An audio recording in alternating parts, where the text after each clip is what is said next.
Good evening and welcome to Tata Steel Kolkata Literary Meets Independence Weekend Special.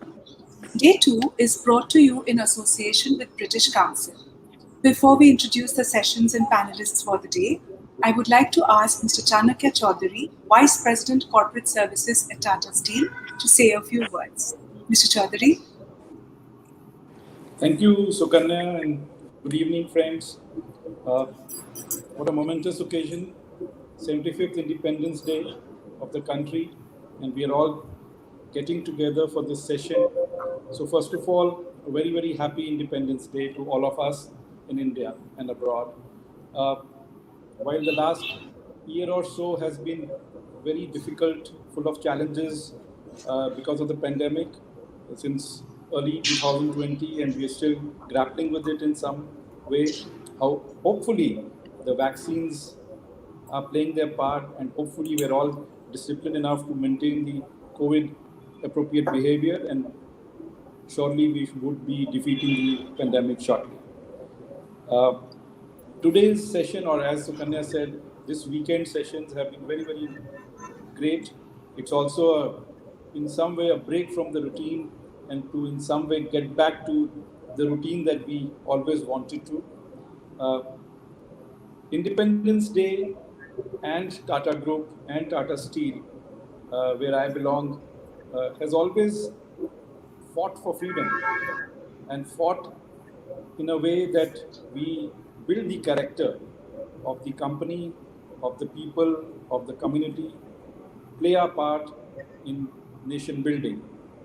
Nation building, uh, in some way, uh, by making infrastructure, setting up industries, being self-reliant in some way, helping the nation move forward towards economic development. However, our company has always played a part on the softer side as well for nation building, which is a character of the community, society, and individuals. Uh, we have very strong systems for equality, for diversity, and to build the culture around the operating areas and the people we deal with. One such platform is the Literary Meet platform.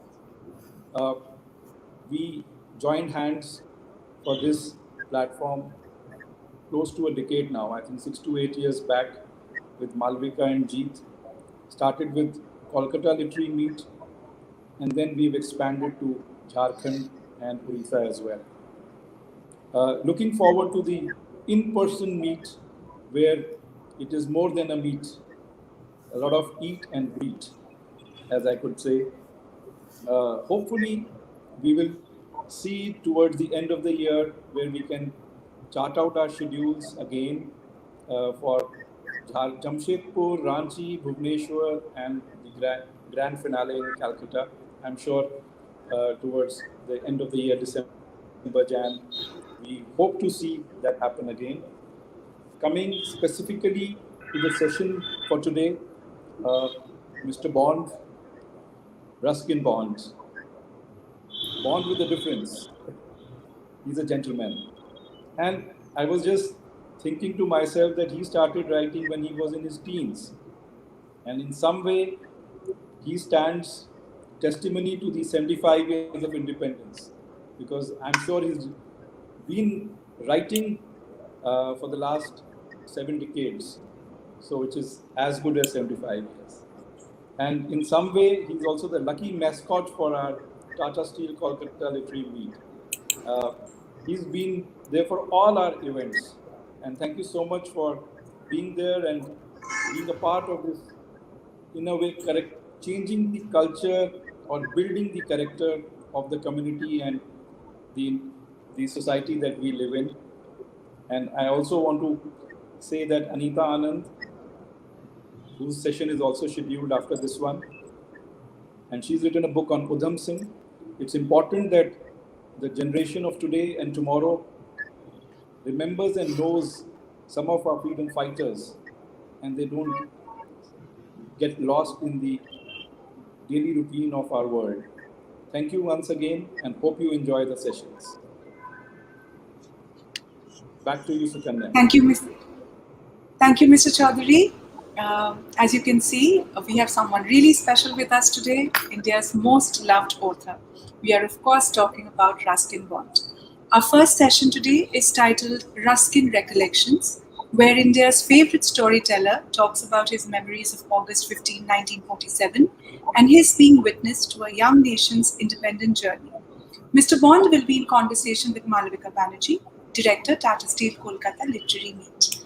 Malavika, all yours. Thank you, Sukanya. Thank you, Chanakya. As always, a pleasure to speak to Mr. Bond, and he's the jewel in our literary crown, and we at Kolkata Literary Meet feel incredibly proud that Mr. Bond never says no to us, and we hope that continues for many years to come. So this particular session is on Independence Day. We normally meet Mr. Bond on Republic Day. Actually, his date with Kolkata is on Republic Day at 2:30 at Victoria Memorial. So it's a slight change in plans. So welcome, Mr. Bond. Thank you, Malvika, and thank you, Dr. Chaudhary, for making me a mascot of Tata Steel. And the lucky one, you said, well, you brought me luck too, so it's mutual. And as Malvika says, I've been associated with the the Tata literary event in Kolkata, as well as in Ranchi and Jamshedpur and Bhubaneswar, and it's made me a well-traveled man over the last few years, and it's always been fun. I think I even got lost in the Park Street Cemetery in Calcutta late one evening. Yes, Um, of course. and, so it's and as you say, I hope it can continue, and that you'll have me. You have me today in the spirit, or online rather, and one day you'll have me in the flesh again, and Absolutely. and more of it. Yes, so, indeed. so there you are, and here we are, Independence Day. As you said, Republic Day was when you usually had me, and uh, some, So I wanted to ask you about your memories of the first day of yes, independence, like when it happened, 1947, August what 15th. What was 13-year-old Ruskin Bond doing? Ruskin Bond for August 1947 was putting on his Macintosh and gumboots because, as a schoolboy at Bishop Cotton School in Shimla, we were all, the entire school, we were marched up to the Mall in Upper Simla. Remember, those days, Simla was still the summer capital of India. So we had a big show there. And so we were marched up to the Mall for the flag raising, the Indian. So I saw the Indian flag going up for the first time, for the first day of independence. And we had our own flag raising in school too. But of course, this was a big event up in on the mall, and it was raining heavily. So we needed those gumboots and Macintoshes. And I think we were all, after all, there were speeches and songs, and it was getting quite late when we got back. But we had a special dinner or khana that evening, as far as I remember. And there were lots of sweets and gulab jamuns and rasgullas and jalebis and all the things I like. So it was a great, lovely end to a momentous day. Okay. And And of course, we've had sorry, yes. 75, or this is the 75th Independence Day in our history. Um, and Republic, I think we were declared a republic a year or two later. Yes, that So is we correct. have a Republic Day to be celebrated too in a year or two. Yes, our Because 75th years of independence, the Republic. yeah, even I get confused. Sometimes kids get mixed up, and you know, Independence Day and Republic Day, why they're different? Because there is that 2 year gap, I think. Yes, indeed, there is. So, the other thing I wanted to ask you is, so you were 13 years old then. Do you have any memories of the radio? Radio was a big presence apparently. The Prime Minister Oh, addressed the yes, nation. So, were you up the night before? Did you hear the famous speech yes, from, yes. like, Well, the Tryst with Destiny speech? yeah, well, we weren't up at midnight, but we heard the speech next morning. But those were radio days, you're right. We depended a lot on radio, back in the 40s, 50s, because any important event, it would be broadcast, and all the world news. It was basically all India radio.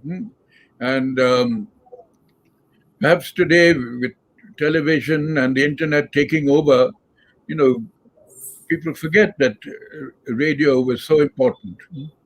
Even I remember we used to listen to those early cricket commentaries, coming from England or Australia, and you switch on the radio. The reception wasn't very good, and I used to almost stick my head into the radio to try and hear what was going on. And we had a famous broadcaster who I knew later, Melville de Mello. He was a celebrity himself, and he'd studied at my school a few years, quite a few years before I had joined it.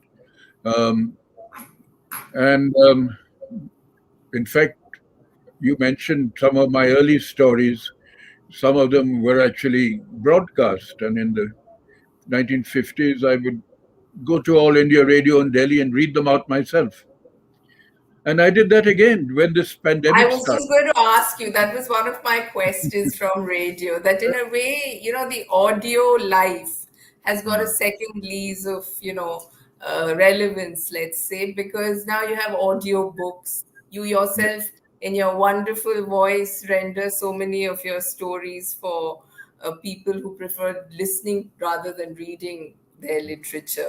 So, how is that experience? Did you have a secret desire to be a radio broadcaster, and are you living your dream through these audiobooks now?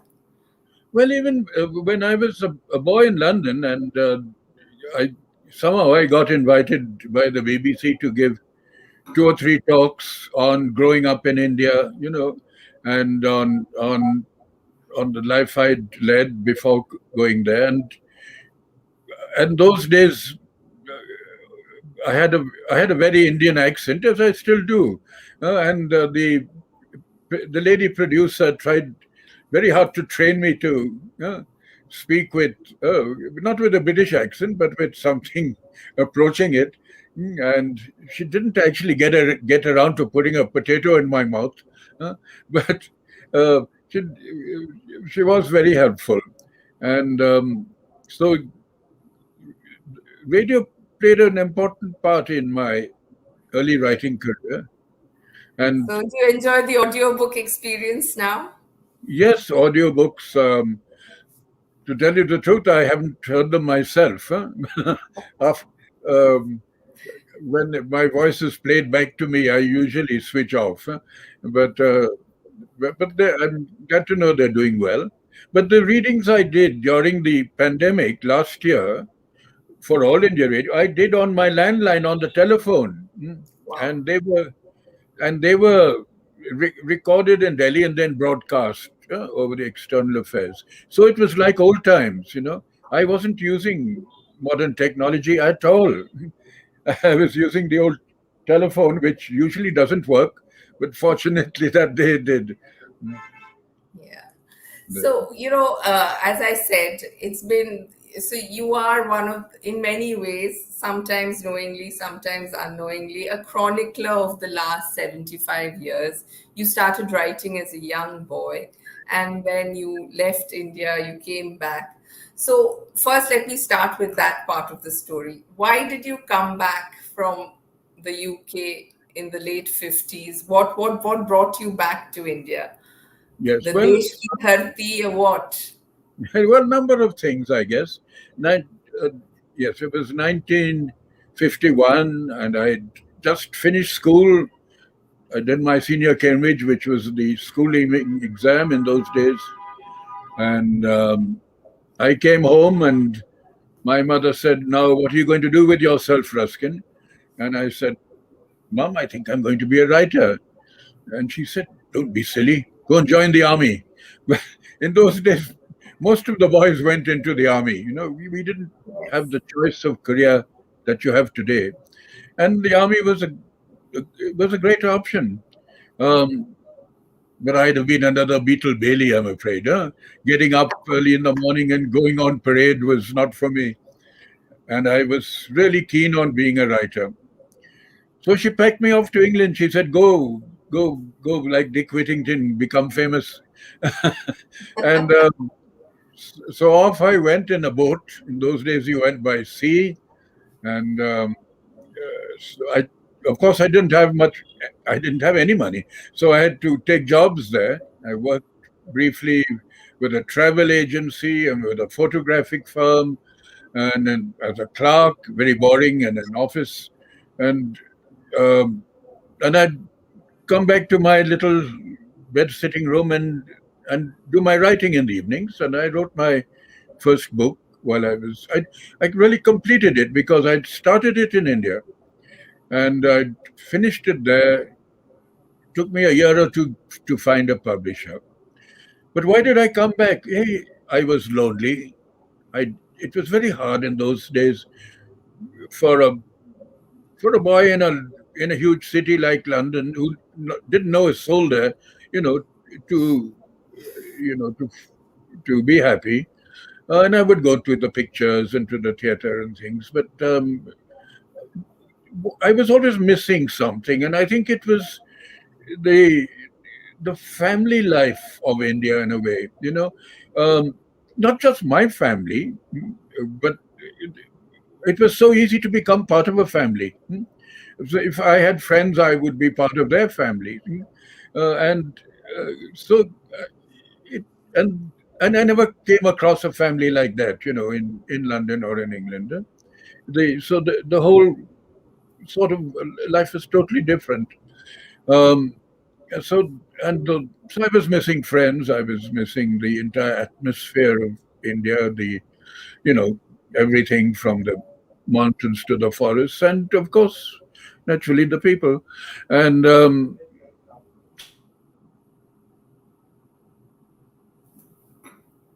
Oops. I think Mr. Bond has kind of got frozen. We'll just fix that up.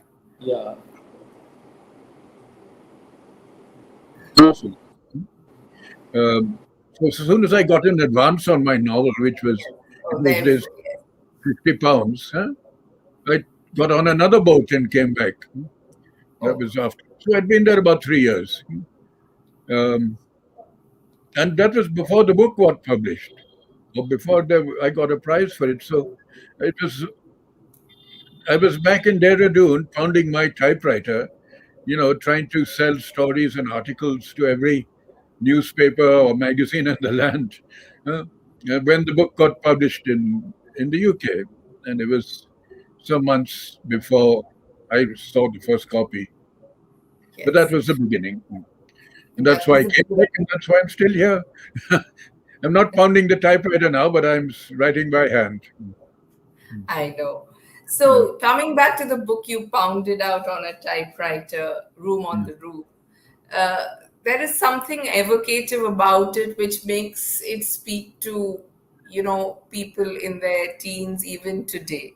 So, a teenager today has modern conveniences and habits and a lifestyle far removed from what yours was back then. So, what do you think? Do you think we overthink the differences about our times and their times and now and then? And do you think human experience is when captured in a book like that, Mm. like Room on the Roof, actually transcends these minor differences between generations? Yeah. Well, you see, it's a very personal sort of story and book, and it's autobiographical, although I've fictionalized it, and it's very intense. It has the intensity and the passion of a teenager. I was 16 or 17 when I wrote it. And it's a novel by an adolescent about adolescence, and I think that makes it unique in a way. And perhaps the the friendships and the loyalties and um, the the emotional um, aspect of the story is perhaps what still resonates today, with young people. Mm. Because it's not, maybe as we grow older and as I grow older, I became my writing changed slightly. Maybe it's not quite so personal. It's not so emotional. With sort of, as you get older, you sort of distance yourself in a way from your work.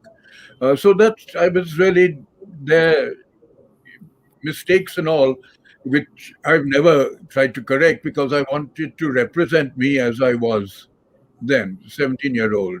So I've never yet tried to revise it or make it more adult or mature. There are mistakes in it, and I've let them be too. Uh, because that's me, as I was at that very silly age. So, Not um, silly, just a and very perhaps tender age. that's what kept it alive in a small way. Yes.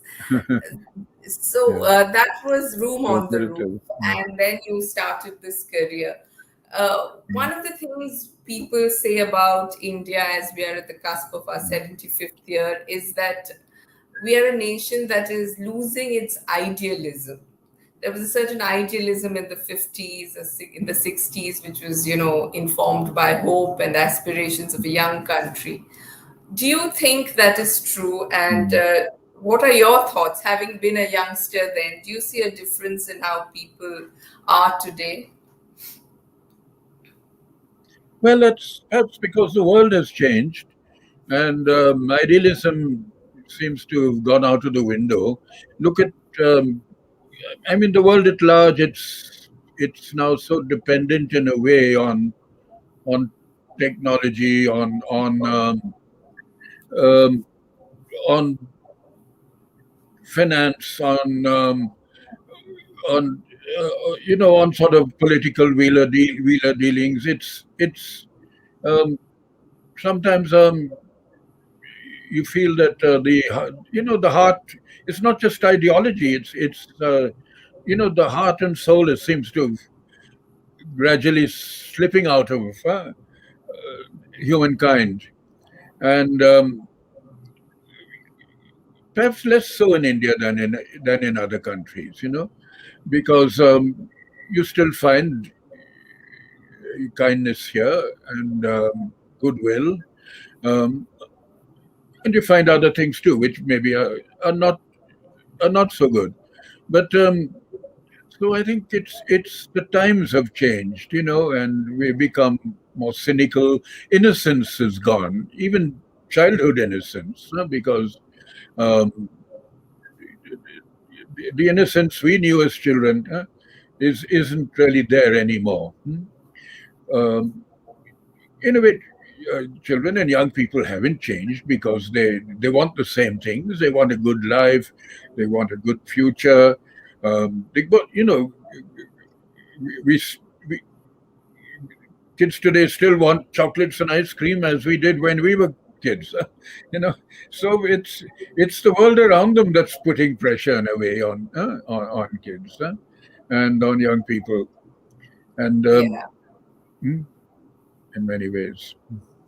So some people feel this pandemic has made youngsters, even and everybody, as a matter of fact, reanalyze, reevaluate their lives. Mm. So, have you seen any changes in your own routine?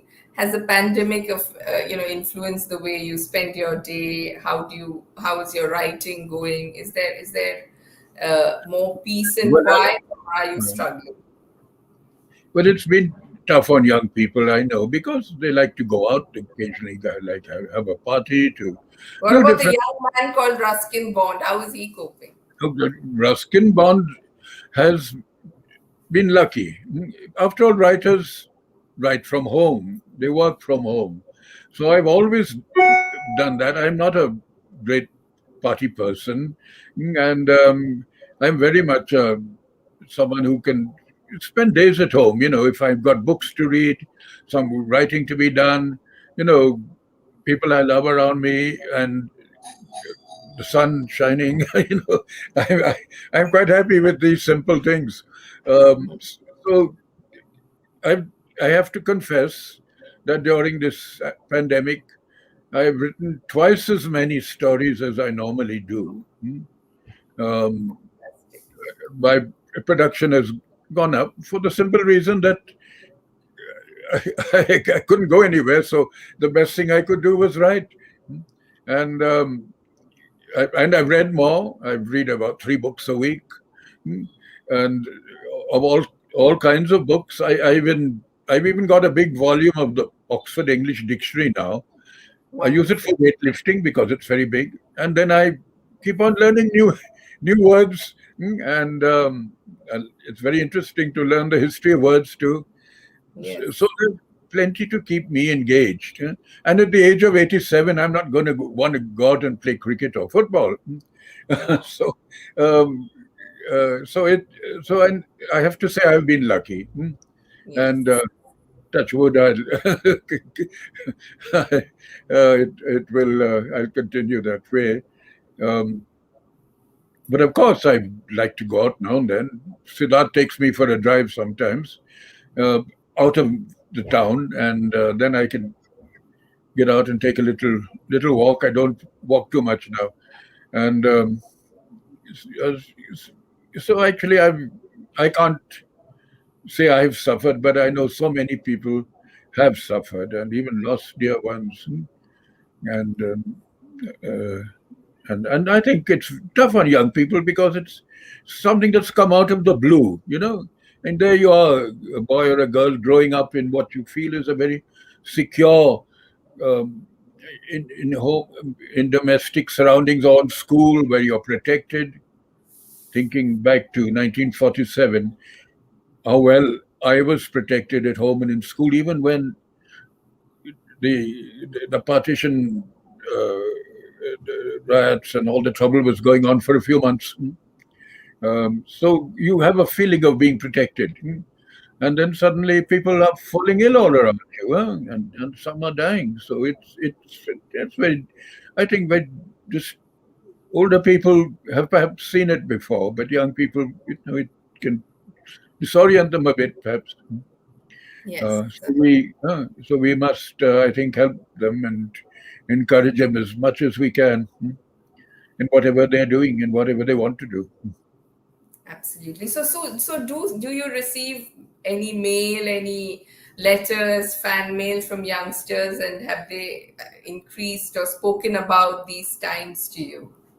I get the odd letter, and it's amazing how now in this day of online They're on communication, Facebook. I get a number of handwritten letters and very Yeah. neat handwriting. Unfortunately, I can't reply to all of them because I'd be doing nothing else. Um, and but the letters are they're very often about their own ambitions. A lot of them want to write.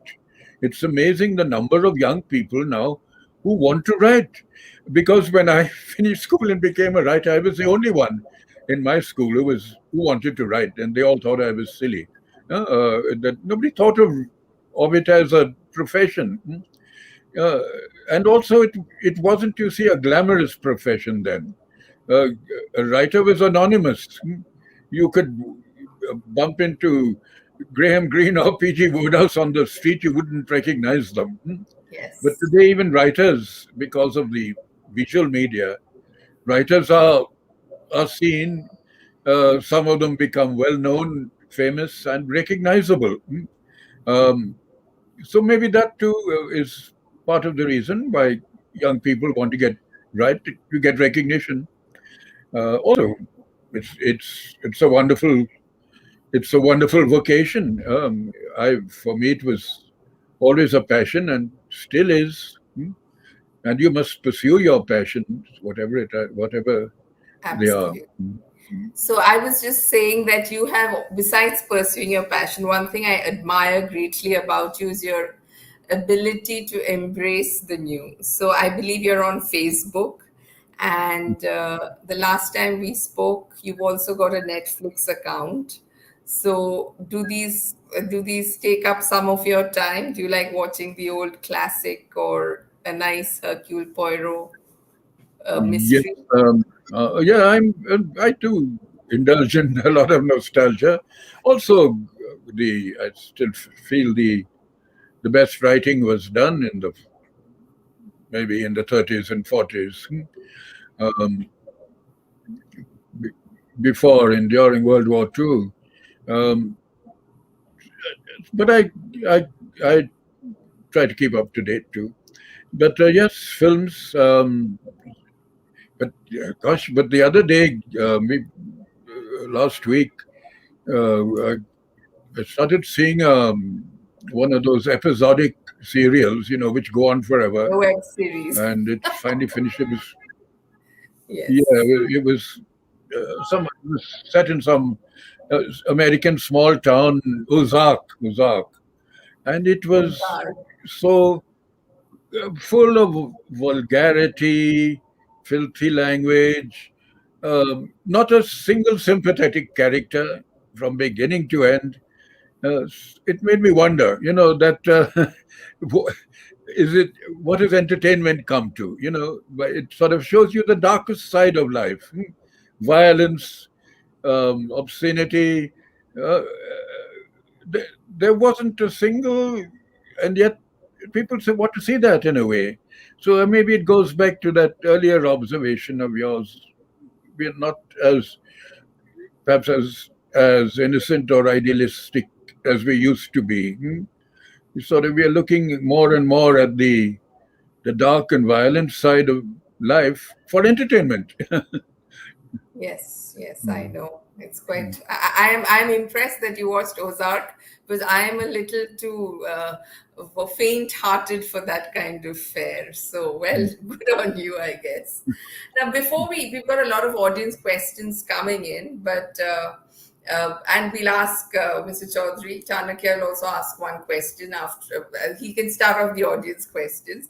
But before that, I want to speak once again about this, this being the 75th August 15th celebration. What is it about India, if you had to say perhaps one or two things that you think really gives you hope and happiness about this country today Uh, in 2021? right, I was there are of course a number of things. I think um, people are still um, they in a way they still enjoy their traditions. Sometimes their religious festivities. They they go wholeheartedly into these things, and music too. Just this morning I was when I was li- Bina was listening to some bhajans during her puja, and I was sitting here in this chair listening, and I found it very restful and calming. And then I realized that India is a very musical country, as compared to other countries. People enjoy their classical music, their religious music, they enjoy popular music, they enjoy film music, they enjoy folk music, they even enjoy Western music. So, and I feel a musical country is a happy country. If you look around the world too, I think you'll find that when people can still sing, either in the home or out on the road, even there's hope for everybody. So keep singing. I dare not sing. If I sing in a car, it breaks down. if I if I sing in this room, this will be cut off immediately. You and I, because but so I I think have you'd to. be able to do a very decent rendition of "It's a Wonderful World." I can see you pull off those Louis Armstrong songs with some expertise. So I cannot believe that you can't sing. Well, I go to a quiet place where nobody's around, um, and I sometimes, if nobody's listening, I burst into song. And I did that the other day, and suddenly two or three crows started cawing.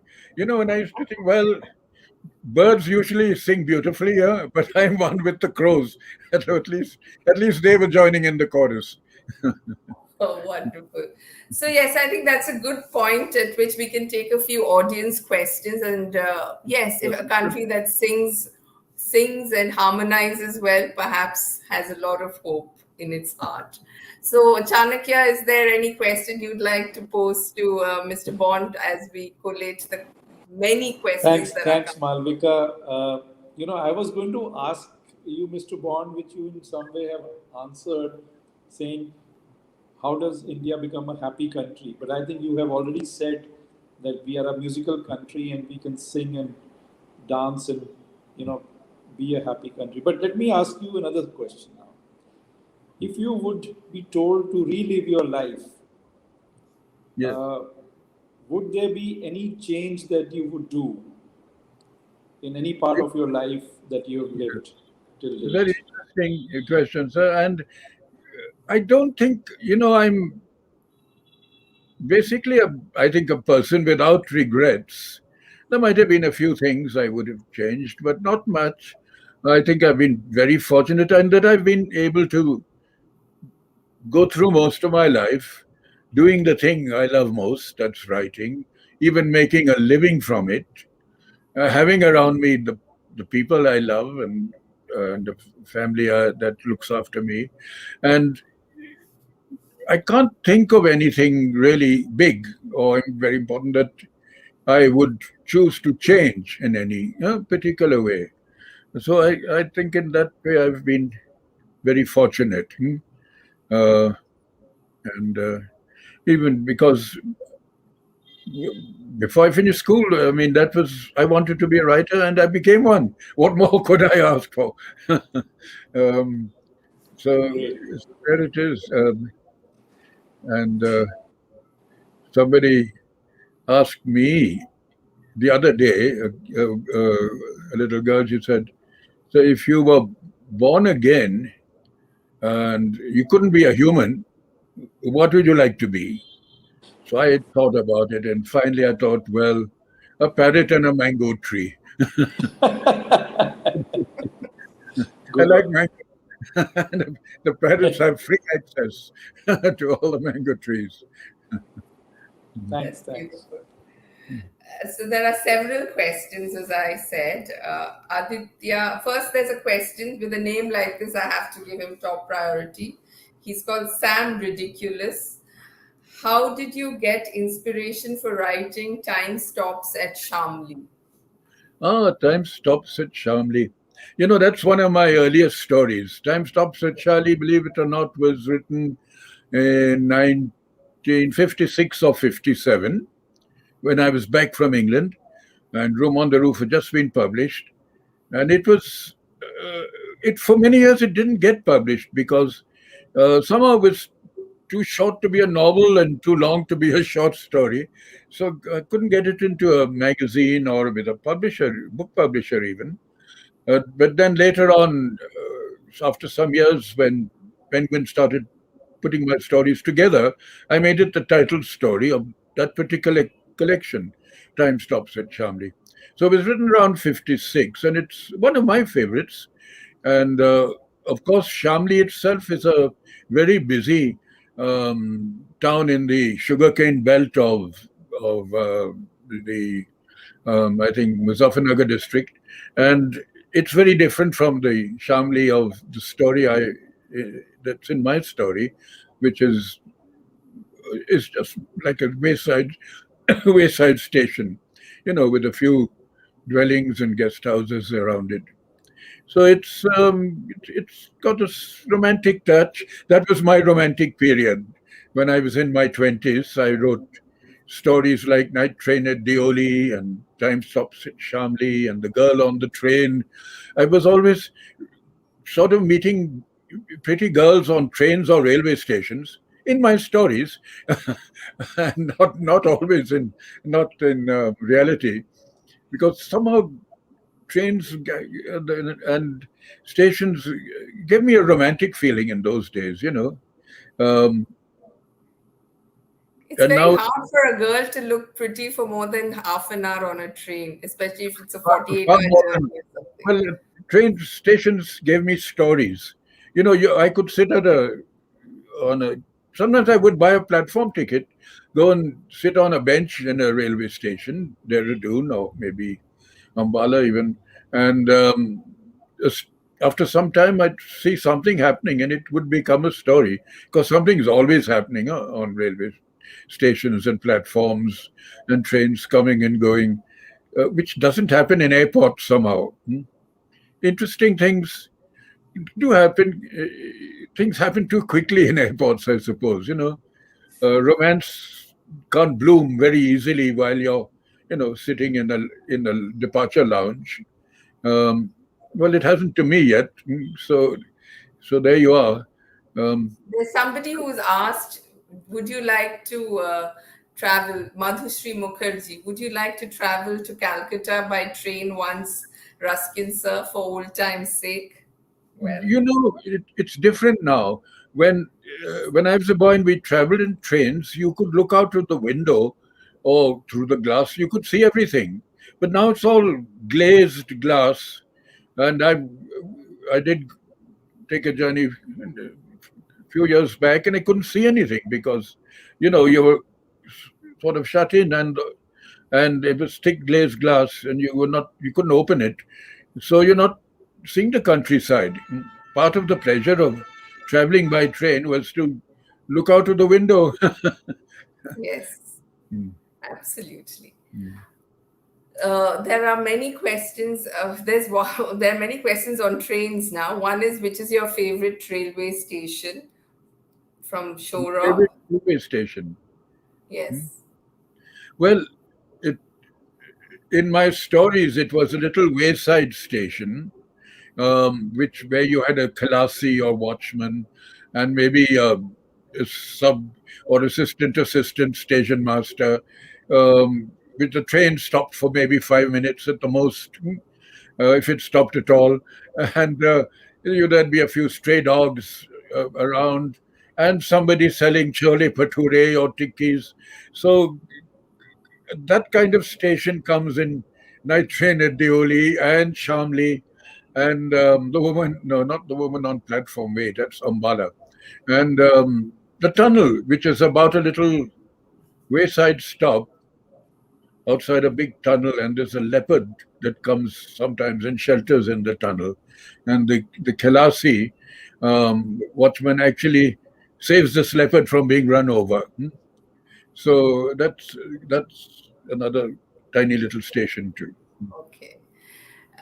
Moving from the railways, sir, this is from Rinal Chakravarti, any plan to release a collection of ghost stories again, maybe for new age readers? Ghost stories. Yes, well, um, I sent you one, I think, recently. Yes, So, yes, yes, you maybe. did. Yes, a rather Friday horrible. the 13th. Yeah. But I'm beginning to be scared by my own ghost stories, so I'm not sure I'll write many new ones. And um, I had this uh, dream the other. Sometimes my dreams become stories, and I keep a dream book, and I one or two ghost stories were the result of. So, how does a dream book work? You get up every morning and write? Yeah, if it's been a memorable dream, or I want to record it, and those are the ones that we usually have just before waking up. Mm. So I put down my dreams sometimes. Not that I'm going to want to be Dr. Freud or interpret life through my dreams, but just because they're interesting in themselves, and they might spark off a story. And I sometimes enjoy my dreams because I often dream of the past. In people long gone even, and they seem to come to life again, and I meet them. So, and by and large, I have good dreams, except a few nights back, I dreamt this. I, actually, I thought it was reality. I heard there was I heard someone knocking on the front door. It was about 2 in the morning, and I got up and opened the door, and there was this woman in black. She was about 8, 10 feet tall. Oh dear. She was trying to push her way in, and I was trying to close the door, and the hand got jammed, there. And then I finally pushed her out and shut the door. And then I went back to bed, and then I heard someone tapping on the window. Now, how would they tap on the window? I'm on the 2 stories up above the road. Hmm. So anyway, did finally picked up courage and went to the window, and uh, I think it was just a moth or something. But so anyway, I just opened the window and sang, and all the ghosts fled. The famous Bond baritone is a First ghost buster. song, that was enough. The ghosts fled. That's lovely. Now, there's another question from Gauri Kamra. Sir, you have maintained your Indian self for 87 years. What keeps you going? What keeps me going? I'll tell you what. um, Puris, jalebis, nice cutlets, tikis. Well, these are some of the things that give me going. A So healthy dose of cholesterol thrice a I day. think loving people keep me going, and a few responsibilities, and books keep me going, and the urge to write and to keep writing, and um, yeah, so many things. I enjoy life, and that's basically because I'm fortunate, because after all, if you I know if you're very ill or you in pain, things like that, you wouldn't uh, be happy or enjoy life. So, although I've have the odd aches and pains, but usually I get over them. So it's been, call it providence, Bhagwan, good luck, whatever you like, but it's so I'm lucky. Okay, there's somebody who has absolute eagle eyes called Aditya Karambelkar. He says, Mr. Bond, which books are you reading right now? I can see Anthony Doerr and Robert Harris Ghost back in your shelf. Oh, I don't know how he can read anything on your bookshelf, but yeah. Anthony Doerr is it's a great book about the radio, all the light you cannot see. Yeah. Oh, I've been reading a lot. These Robert Harris novels are very readable.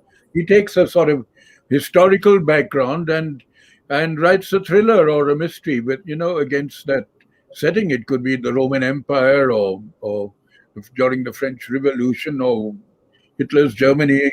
And so they're very very readable and skillfully written. Um, and then sometimes I just read classics. So what was I reading today? We can see Anthony Doerr at the back. I don't know what the book is, but if it's the Pulitzer Prize winning All the Light We Cannot See, that was a book on the radio in many ways. Oh, this one, Salinger. No, Anthony Doerr, he's saying. What are you reading is what his question is. That's a Today I lot was of. reading Edgar Allan Poe. There's the Crow, Oh, the one. Raven. But there's very he had a very sad life. You know, he was a mad genius, and he very sad life. His young wife died in her 20s. He just died of alcoholism by the age of 40. But he'd written all those wonderful Amazing books. um, supernatural stories and poems too. So some writers have tragic lives, and still they produce great work. Some of them write their best books in jail. Look at Victor Hugo. I think he wrote Les Miserables in jail. Dostoevsky was he spent years in jail, and then he wrote Crime and Punishment and the brothers Karamazov and Maupassant, Poor Chap Went Mad. So many writers have tragic lives. That's what I don't want. I don't want to be in jail. I want. There are some, I, there I are want. more questions here which are wanting you to be happy and writing, not sad and tragic. Yes, yes. I'll take one more question. Let me look for a good one. There was one earlier on which asked about what you're Independence writing Day. at present. Nehru wrote Discovery of India in jail, didn't he? Absolutely, Another yes, one. yes. We mentioned him earlier as well. There's a question from Arun G. Despite knowing that writing it does not fetch much by way of financial rewards, what made you persist with writing? Oh, yes. So financial awards were very small in those days. Um, but they came. I managed to live on them for most of the time. When things got tough, I was always ready to take a job, any kind of job, which I did from time to time. But they were always something that I had to do while I could get back to the to my desk or typewriter, and so and I think that. Um, Struggling as a writer and living in simply or in difficult circumstances is part of it and helps to make you a good writer. I think you should be able to see um, hard times. Um, Otherwise, how can you write about them? So I think um, in that, if you look at, I think, at so many of the great writers like Dickens, such a difficult childhood he had. Or the Bronte sisters, Absolutely. always sick. And in those days, TB killed off so many. Keats, Catherine Mansfield, so many writers were, died young. Um, and so hardship, I suppose, often helps to make you a writer, a good one. And I guess the love keeps you going, the love of writing. And we hope it keeps you going for many, many more Independence Days. We are delighted. Thank you, Chanakya. Thank you, Mr. Bond. It has been absolutely wonderful Welcome. speaking to Thank you. you. Welcome, Uh, Mr. Kubri. just when we thought the pandemic was all bad news, you've told us it's made you more productive. So that means that we can look forward to many more books. And Hope so. Chanakya, you can use his example as something to inspire more production in your sphere of work as well. So thank you so Absolutely. much.